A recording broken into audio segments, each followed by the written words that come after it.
आंवला नवमी कथा।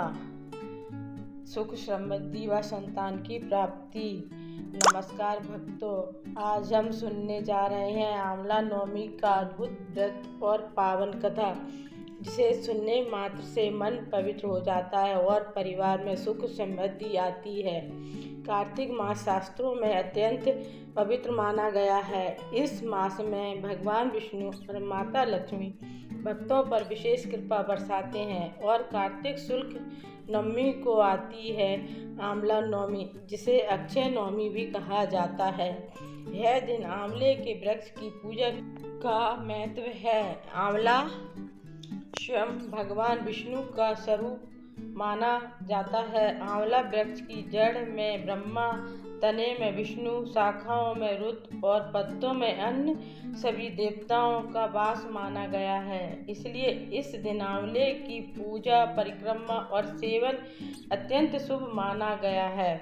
कथा आरंभ। एक समय की बात है, किसी नगर में एक धर्मात्मा और सुखी व्यापारी रहता था। उसके घर में धन्य धान, सुख संपत्ति, मान सम्मान सब कुछ था, लेकिन एक कमी थी, उसके कोई संतान नहीं थी। वह दंपति भगवान से संतान के लिए बहुत प्रार्थना करते, प्रण करते, व्रत रखते, दान देते, लेकिन संतान सुख नहीं मिला। कुछ समय बाद व्यापारी का व्यापार भी गिरने लगा, घर में कलह होने लगी, सुख शांति चली गई, धीरे धीरे गरीबी आने लगी। एक दिन व्यापारी निराश होकर जंगल की ओर चला गया। सोच रहा था, हे प्रभु, मैंने धर्म किया, दान किया, पूजा की, फिर भी जीवन में इतना दुख क्यों। चलते चलते उसे एक साधु मिले। व्यापारी ने उन्हें प्रणाम किया और अपनी सारी पीड़ा सुना दी।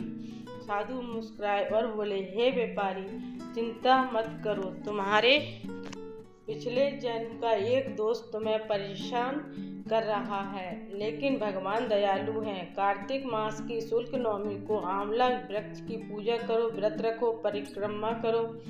आंवला स्वयं नारायण का स्वरूप है, तुम्हारी सभी मनोकामनाएं पूरी होंगी। साधु कहकर अदृश्य हो गए। व्यापारी के मन में श्रद्धा जागी। वह घर लौटा और पत्नी से सब कहा। दंपति ने संकल्प लिया कि आने वाली आंवला नवमी पर वे पूरी विधि विधान से व्रत करेंगे।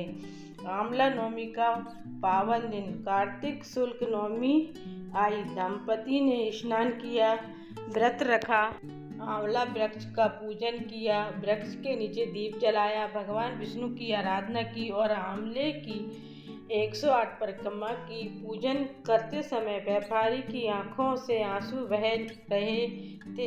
हे प्रभु, हमें भी संतान का सुख दो, हमारी झोली खुशियों से भर दो।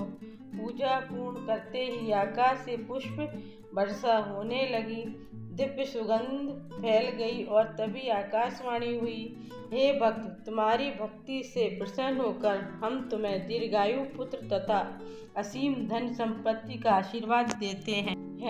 आने वाले दिनों में तुम सुखी और जीवन व्यतीत करोगे। व्यापारी और उसकी पत्नी के हृदय में आनंद उमड़ पड़ा। वे श्रद्धा और प्रेम से भर गए। कुछ महीनों बाद व्यापारी के घर एक सुंदर और तेजस्वी पुत्र ने जन्म लिया। वरदान सच हो गया। व्यापारी का व्यापार भी पहले से अधिक सफल होने लगा। घर में सुख, शांति और समृद्धि लौट आई। कथा का संदेश।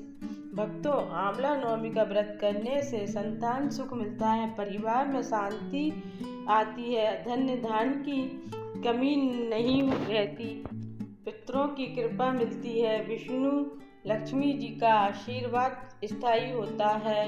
आंवला हमारे शरीर को भी पवित्र रखता है। यह अमृत फल है, स्वास्थ्य, सौभाग्य और समृद्धि देने वाला।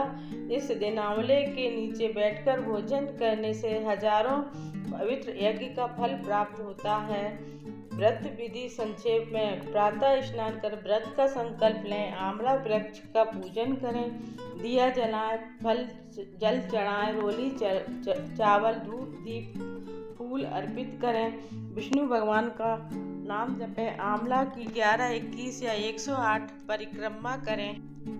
आंवला फल का सेवन करें, ब्राह्मण भोजन व दान करें, शुभ संकल्प। हे श्री हरि, हे तुलसी माता, हे आंवला वृक्ष देव, मेरे परिवार पर सदा कृपा करना, धन समृद्धि संतान सुख व शांति प्रदान करना। समाप्ति प्रार्थना। हे प्रभु विष्णु, जो भक्त प्रेम से आपकी पूजा करते हैं, आप उनके जीवन से कष्ट मिटाते हैं, आशीर्वाद देते हैं। हम सब पर अपनी कृपा बनाए रखें। ओम नमो नारायण। जय श्री हरि। जय आंवला वृक्ष देव की।